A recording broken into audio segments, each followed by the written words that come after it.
aqueles fardados, na sua percepção, eram bandidos ou civis?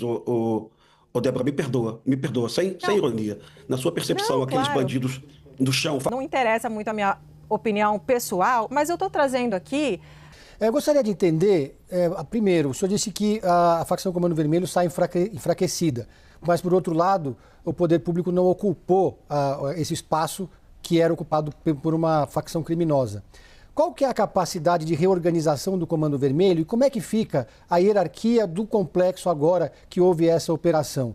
Será que algum outro faccionado, porque eles não prenderam o principal líder até agora, que se não me engano chama Doca, prenderam o operador financeiro dele. Como é que quem está comandando agora, nesse exato momento, a comunidade? Existem outros integrantes do Comando Vermelho que continuam dando as ordens de algum lugar lá dentro? Não, perdão, Pedro, o Doca continua pleno comandante dessa comunidade aí, né, desses bandidos, né? O Comando Vermelho, ele não tem somente um bunker, ele possui também a Rocinha, com poder bélico quase equivalente ao do Complexo do Alemão, também possui o Complexo de Chapadão, também com um poder razoável, também com 400, 500 bandidos, mais ou menos a mesma quantidade de fuzis, né? Então o Comando Vermelho, ele está enfraquecido no Complexo do Alemão, mas o Doca continua sendo líder e ele está dando as ordens em algum esconderijo, né? Mas por que a operação, no entendimento de que o Comando Vermelho teve um grande prejuízo, por que ela foi um sucesso nesse entendimento, tá? Porque, sinceramente, eu não consigo chamar a operação de sucesso morrendo 4 policiais, tá? Mas no sentido do enfraquecimento do Comando Vermelho, foram 33 lideranças presas, né? Várias lideranças mortas também. Bandidos do Comando Vermelho, que eram líderes de vários estados, foram presos e mortos. Então, realmente, foi uma operação de grande impacto para o Comando Vermelho. Não fosse a morte dos agentes da lei, seria uma grande vitória. No aspecto, de novo, de mudar algo para a sociedade do Rio de Janeiro, de um Rio de Janeiro melhor, não aproveitamos o êxito da operação e, para o carioca, no mundo real, nada mudou no dia de hoje, nada vai mudar no dia de amanhã. O Comando Vermelho vai continuar ocupando territórios, vai continuar impondo a ditadura das armas nas comunidades, vai continuar cobrando taxas, vai continuar humilhando moradores com barricadas, né? Então, verdadeiramente, cara, eu quero ser verdadeiro, nada mudou para o Rio de Janeiro, não. Rodrigo, o senhor fala, Sim. né, que se não fosse a morte desses 4 policiais, teria sido, sim, um sucesso. Gostaria de trazer um argumento que a gente tem visto, porque essa mega operação, ela tem sucesso, ela tem apoio, como o senhor mencionou, de grande parte da sociedade, mas tem uma outra grande parcela também que critica essas mortes de civis. Até porque o argumento é, olha, De os civis, corpos você ainda refere-se a estão... bandidos? Perdão, me perdoa, Débora. Civis, você está Eu, falando bandidos? Perdão, Não, perdão. Rodrigo, eu não sei, porque eu acho que os corpos ainda estão Ah, sendo identificados. ah, Mas a minha, mas mas a minha pergunta é... aqueles fardados, na sua percepção, eram bandidos ou civis? Débora, me perdoa, sem Não, ironia. Na sua percepção, não, aqueles claro. bandidos no chão, fardados, perdão a ironia, perdão, Débora. Na sua percepção Não, verdadeira de cidadã, pode por dizer. favor, me diga.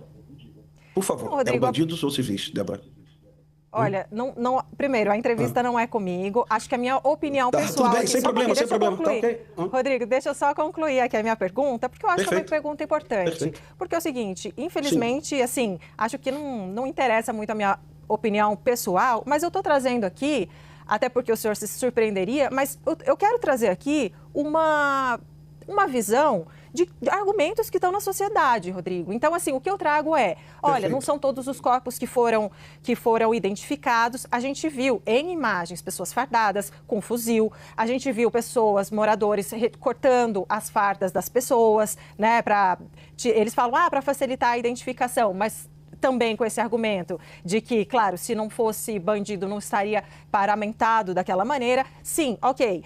A gente acho que não dá para dizer que foi contra a outra centena, enfim, a gente não sabe ainda exatamente quantas pessoas, mas o fato é, o que eu quero te dizer, tem uma linha de argumento que diz o seguinte, Rodrigo, olha, no Brasil não tem pena de morte, ainda, assim, especificamente nesses casos, e que essas pessoas deveriam ter sido presas e que elas deveriam ser processadas e não executadas. Tem um ponto que a polícia alega, que é o seguinte, olha, quem não resistiu foi preso, quem foi para cima da polícia e resistiu foi morto, foi neutralizado, né, como vocês dizem. Então, eu gostaria de saber o seguinte, nesses casos, é um número realmente, assim, bastante grande, se é justo, se não é justo, não cabe a mim dizer, mas o que eu quero saber do senhor é o seguinte, como é que funciona essa decisão entre prender e matar, né? Eu acho que por isso eu quero que o senhor explique. Perfeito. Me perdoa, viu, Débora? Não se trata de uma decisão, se trata de uma circunstância. Eu queria dizer para colegas jornalistas, muitos que eu admiro, que não é bandido e polícia, como na Itália, como na França, como na Bélgica, como na Argentina. É um conflito armado não internacional. E eu vou te explicar por quê, te dando o conceito. Domínio de um território amplo por mais de 20 anos. Facções armadas em número superior a 300 bandidos, com capacidade de combate de média intensidade. Afronta ao poder democrático do Estado de Direito.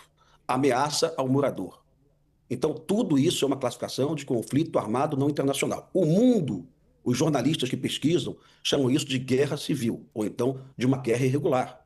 É mais ou menos o que acontece em Burkina Faso, na Nigéria, que aconteceu em Alepo, na Síria. O Brasil chama isso de banditismo. Infelizmente, um dia a sociedade vai acordar e vai perceber que isso não é banditismo. Eu te preciso, eu garanto para você que é impossível tentar prender 400 pessoas armadas com fuzis. Se você tiver uma lembrança legal, você vai perceber que há 4 meses o BOP tentou realizar uma operação muito parecida na Rocinha. Os policiais do BOP estavam na mata, cercaram 400 traficantes, muitos do Ceará, armados com fuzis, e naquele momento a opção do BOP foi a seguinte: não dá para tentar prendê-los. Isso aqui vai virar uma guerra sem fim, vai ter muita morte. E o comando do BOP recuou, e está tudo certo, prende depois, numa outra ocasião. Dessa vez não deu jeito. Mas eu queria lembrar a você, muito importante, que você também disse aí, tá? Você foi correta e justa, honesta, que 87 bandidos se renderam e foram presos e algemados, né? Eu queria lembrar para você que há poucos meses o BOP prendeu nessa favela 7 bandidos armados com fuzis. Todos se renderam e foram presos. Então o BOP não é uma tropa de assassinos e matar não é uma opção, como muitos colegas jornalistas sugerem. É uma circunstância. Uma operação na mata, com pouquíssima luminosidade, com 400 bandidos atirando de fuzil. O BOP está em proteção de defesa, a gente chama de martelo e bigorna, não é o tal muro do BOP, não. Eu acho que o colega se expressou de uma forma errada. É uma tática militar de martelo e bigorna. Mas leve em consideração que isso não é uma operação policial, isso é uma operação de guerra. Se a gente considerar uma operação policial, você vai pensar sempre no excludente de ilicitude, na legítima defesa, mas não é. É uma operação de guerra e Lewandowski não acordou para isso, boa parte do jornalismo brasileiro ainda não acordou para isso. Mas essa é a verdade. Em lugar nenhum do mundo existe um confronto de 400 bandidos armados com fuzis. Nem lugar nenhum no mundo, viu? No mundo. Então tenha isso na consciência, por gentileza. Tá. Eu só quero lembrar algo para você, muito importante para você entender como a coisa é politizada. Em 2008, a Polícia Militar matou 25 bandidos no Complexo do Alemão, uma operação de alta letalidade também, um combate muito intenso. 7 policiais foram feridos. E a mesma imprensa do Rio de Janeiro, os mesmos políticos de hoje, disseram o seguinte: tráfico de drogas não se combate com pétalas de rosa. O mesmo presidente, Luiz Inácio Lula da Silva. E não houve nenhum clamor, ninguém reclamou de nada, sabe? Então, eu acho que muito da reclamação é questão ideológica e política. Perceba ontem que a Benedita da Silva, ex-governadora do Rio de Janeiro, disse que a operação não tinha planejamento, tampouco não tinha inteligência. A Benedita e alguns deputados pediram a prisão do governador Cláudio Castro. Está no jornal de hoje, pode checar. E você dá uma checada no período que a Benedita foi governadora do Rio de Janeiro, 2002, ela foi governadora por 9 meses. Foi o momento de maior letalidade da história da polícia do Rio de Janeiro. A polícia do Rio de Janeiro matou 1.200 pessoas em 9 meses do governo Benedita. No governo Cláudio Castro, a polícia matou 600 pessoas. Quem é mais letal, Débora? Fala para mim, por gentileza. A Benedita ou o Cláudio Castro? Por gentileza, repita para mim quem é o mais letal. Que governo foi o mais letal? Hoje, a polícia que mais mata do Brasil é do PT, do Jerônimo. E ninguém está pedindo a prisão do Jerônimo, e ninguém está falando que a Bahia tem que sofrer intervenção, né? Pensa se realmente essa discussão nossa desse momento é técnica política. Pensa se os colegas que estão falando que a polícia do Rio é de assassinos, né? Pensa se eles estão falando com dados corretos, se eles estão analisando isso de forma sensata, com números, com dados, né? Eu penso que tem muita gente mentindo aí, sabe? Eu penso que tem muita gente preocupada em fazer política quando nós deveríamos analisar as circunstâncias reais do que está acontecendo no Brasil hoje. O governo federal está perdido, Débora, perdido. Pode me interromper, por gentileza. Vamos lá. Desculpe. Não, eu posso te fazer um pedido, Rodrigo? Por gentileza, por favor. Não me Por favor, peça pode fazer. desculpas não me peça desculpas pela ironia, pela brincadeira, porque, enfim, Sim. né, pela forma de você se expressar. Primeiro, porque você foi muito educado, então não há por que pedir desculpas. E segundo, Sim. porque eu acho que faz parte do debate. Então, não me Sim. peça desculpas e eu estou gostando muito da conversa e quero segui-la. Pedro. Bom, Rodrigo, independente aqui da questão do debate aqui, eu queria saber a sua leitura, porque quando o senhor fala de jornalistas, políticos, mas existem manifestações que criticaram a mega operação que vão além do mundo político e além dos jornalistas e dos militantes de direitos humanos. Por exemplo, a ONU fez uma manifestação, o chefe da ONU, o porta-voz das Nações Unidas, dizendo que está gravemente preocupado com o número de vítimas no Rio de Janeiro. De 27 organizações não governamentais, muitas delas conhecidas internacionalmente, como Sou da Paz, etc., fizeram um documento muito duro contra essa operação patrocinada pelo governo do estado do Rio de Janeiro. E também várias outras manifestações e uma repercussão mundial questionando o alto número, a alta letalidade dessa operação, mais de 120 mortos.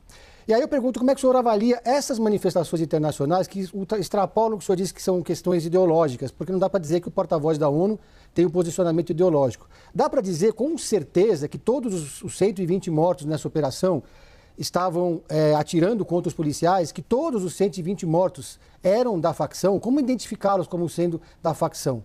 Porque é muita gente e as manifestações de críticas a essa operação não se restringem, não estão circunscritas a um campo ideológico. Eu gostaria muito que o senhor, depois, não precisa ser agora, com calma, paciência, desse uma olhada nas normas da ONU de engajamento para forças de paz, que eles chamam de forças de imposição da paz. A ONU, quando ela está em missão de paz, ela não está fazendo manutenção da paz, ela está impondo a paz. Então, a resolução da ONU permite que militares da ONU, armados, matem guerrilheiros armados que coloquem em risco as equipes da ONU. Então, se nós importássemos para o Rio de Janeiro as regras da ONU, eu ia gostar muito, mas muito mesmo. Por favor, depois faça uma leitura sobre as normas de engajamento da ONU aplicadas em forças de paz de todo mundo, tá? Porque a ONU considera justamente essa ação do Rio de Janeiro como um conflito armado não internacional. Então, toda a nossa discussão gira em torno disso. Para muita gente isso é banditismo, mas para verdadeiros especialistas, que não é o Sou da Paz, tá? Isso é uma guerra civil, um conflito de média ou baixa intensidade. Perfeito? Não, não existe como comprovar que todo mundo ali é bandido, não. Não tem, você tem razão, não tem, né? E também não tem como comprovar se alguém atirou na polícia antes. Na guerra não dá para fazer isso, tá? É uma operação, repito, de guerra. Então é impossível que você identifique quem atirou em cada um desses 120 bandidos, né? Foi um confronto, o BOP estava utilizando armas de apoio de fogo, armas que têm uma cadência de tiro muito rápida, um volume de tiro muito intenso, como tem que ser, porque se o BOP não usa essa arma, o BOP sequer consegue chegar ao local. Então toda a nossa conversa hoje gira em torno do seguinte: para muita gente isso é uma ação típica de polícia, né? E para especialistas isso é uma operação de guerra, ok? E a partir daí vai ser um debate nacional, a gente vai ter que chamar o Sou da Paz, a ONU, e perguntar para a ONU e para o Sou da Paz. Como é que é para fazer? É para deixar o DOCA lá para sempre? Não é para tirar a barricada, não. Não devemos retirar aqueles 200 fuzis do território. Porque se a sociedade entender que não é para fazer isso, é só comunicar isso claramente. Vamos deixar esse território na mão deles. E dane-se 4 milhões de cariocas que vivem oprimidos pelo tráfico. Porque muito dessas ONGs aí, Sou da Paz, aí, não conhecem a realidade das comunidades do Rio de Janeiro.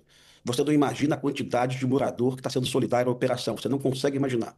Você não consegue imaginar a imagem de um policial do BOP retirando uma barricada e a moradora oferecendo um copo de água gelada para o policial e abraçando o policial e dizendo: essa barricada estava aqui há 2 anos. Muito obrigado por você resgatar a minha dignidade. Isso está no YouTube, depois você pode consultar. Então, a avaliação dessas pessoas do Sou da Paz, eu acho que é uma avaliação bem distante do que é a realidade de um morador que vive oprimido, que paga taxa para o Comando Vermelho, que paga R$ 50 a mais do botijão de gás, que tem que passar por uma barricada, que não tem direito a receber o SAMU em casa, que não tem direito à limpeza urbana. E o Lewandowski nunca falou sobre barricada até hoje. Boa parte da imprensa brasileira, não você, viu, Débora? Não você, viu, Pedro? Boa parte da imprensa brasileira ignora e que existe uma barricada, que 4 milhões de pessoas vivem subjugados à ditadura do Comando Vermelho. Isso tem que ter um fim. Isso tem que ter um fim. A sociedade não pode aceitar isso e eu tenho que explicar para a sociedade que não se trata mais de banditismo, de polícia e ladrão, é uma guerra civil que nós vivemos no Rio de Janeiro. E que bom, hoje o Procurador-Geral de Justiça do Rio de Janeiro falou basicamente o que eu estou falando para vocês aqui. Que bom que já tem gente entendendo que a realidade do Rio é diferente das que as pessoas aí da ONG Sou da Paz imaginam. Rodrigo, a gente, pelo horário, tem que encerrar a entrevista, mas eu não quero encerrar, não. Então, eu vou te fazer mais uma pergunta. Estou insubordinada hoje, vou te fazer mais uma pergunta, porque eu acho que é muito Sim, importante. Eu estou gostando muito da nossa troca. É o seguinte, eu sim. gostaria que o senhor... existe uma discussão aqui no Congresso falando sobre a necessidade ou não de caracterizar essas facções criminosas, como o Comando Vermelho, o PCC, como organizações terroristas, já que o senhor está falando em guerra, né? Organizações terroristas. Gostaria de saber sua opinião sobre isso e que o senhor trouxesse da sua experiência como age o Comando Vermelho não só com a comunidade, mas, enfim, nos seus tribunais, né, dos seus tribunais do crime, na questão da tortura. Traz um pouco para a gente do que é o Comando Vermelho, não da história, mas do modo de agir. Ô, Débora, também desconhecido pelo ministro Ricardo Lewandowski, as facções hoje não sobrevivem mais de maconha e cocaína, elas sobrevivem da exploração do território, tá? E a partir do território dominado, eles vão cobrar todo tipo de taxa, eles vão acabar com o empreendedorismo, né? Você viu recentemente, foi notícia de jornal, um jovem em Fortaleza assassinado pelo Comando Vermelho porque ele vendia churrasquinho e não quis pagar uma taxa de R$ 1.000 por mês. Ou seja, o Comando Vermelho acabou com a atividade econômica local, com o microempresário, né? Então, o Comando Vermelho hoje não é maconha e cocaína, é R$ 50 a mais no bujão de gás, é o sinal de TV de internet que eles roubaram das empresas de internet legalizadas, né? Queimaram empresas, né? Então, é muito mais do que as pessoas imaginam. E eu peço que, depois, com calma também e paciência, as pessoas lembrem-se do Rio de Janeiro, em outubro de 2002, governo Benedita. O Comando Vermelho metralhou 4 escolas municipais. É só buscar os jornais, que está lá. Uma facção que vende maconha e cocaína, que explora o território, atacar escolas municipais, atacaram um shopping center, o Rio Sul Shopping Center em Botafogo, atacaram o Palácio Guanabara. Pelo amor de Deus, o nome disso é terrorismo em qualquer lugar do planeta. Porque essa atividade não tem razão econômica. Essa atividade é colocar o Estado de joelhos. O Lewandowski acha que não, mas ele está totalmente equivocado. Você vai escutar um dia um juiz pesquisador do Espírito Santo, o juiz Eduardo Lemos, né, que escreveu um brilhante livro, Terrorismo Brasileiro, que ele pega as ações do PCC e do Comando Vermelho, transfere para legislações europeias, Bélgica, Holanda, Itália, Portugal, Espanha, Estados Unidos, Canadá, Japão, e lá essas ações se encaixam perfeitamente na definição de terrorismo. Então, o Lewandowski insistir que isso não é terrorismo, ele está totalmente equivocado. Ele desconhece que o Comando Vermelho atirou em escolas municipais. Ele desconhece que o Comando Vermelho queimou uma senhora dentro de um ônibus no Rio de Janeiro em outubro de 2002. Não deixaram a senhora sair e colocaram fogo no ônibus. A governadora do Rio de Janeiro, à época, era Benedita. Pelo amor de Deus, não dá mais para classificar isso como banditismo. Isso não tem intenção de buscar recurso financeiro. Isso é para colocar o Estado de joelho. Isso é para afrontar os governantes, a democracia, o Estado de Direito. Isso é para levar medo e pânico às periferias. Isso é terrorismo, sim. E a gente não pode trazer a ideologia para isso, nem a direita, tampouco a esquerda. E a ideologia é trazida o tempo todo. Você falou do Sou da Paz. O Sou da Paz não criticou a operação do Morro do Alemão em 2008, eu tenho que dar uma olhada, mas acho que não. A OAB não criticou a operação de 2008, quando o presidente era Lula. Aliás, o Lula, Débora e Pedro, em 2008, disse que tráfico de drogas se combate com pétalas, não se combate com pétalas de rosa. O Lula, em 2008, numa operação no Alemão, onde 25 bandidos morreram, ele disse: o tráfico não se combate com pétalas de rosa. Por que muda tudo de repente? Por que sai o Sérgio Cabral, entra o Cláudio Castro, tá? E eu não votei nele, já falei isso aqui. Por que tudo muda? Por que a análise passa a ser diferente? Me parece um pouco de mentira dessas pessoas, viu? Sabe? Eu acho que realmente isso não faz sentido, não. Temos que trazer a razão, os números e os fatos. É muito ruim a operação policial, viu, Pedro? O morador odeia a operação policial. É algo muito constrangedor, um helicóptero voando em cima da sua laje. Pior do que a operação policial, tu ter uma barricada na porta da sua casa e você não poder chamar o Uber, porque o Uber não chega lá. Isso é realmente uma afronta à soberania nacional. E se o PT não perceber isso, a gente vai ter uma ruína nas periferias do Brasil. Vivemos hoje, Pedro, um êxodo urbano de guerra, chama-se deslocamento de guerra, é uma tragédia humanitária. São centenas de famílias expulsas de suas casas, das periferias de Maranguape, de Fortaleza, e você não vê a imprensa brasileira empenhada em contar essa história. São pequenas matérias dispersas, sem muitas análises, né? Com pouquíssimo tempo. As pessoas preferem mais cobrir as mortes no Alemão, e ninguém quer falar do drama de brasileiros expulsos de suas casas pelo Comando Vermelho em Maranguape.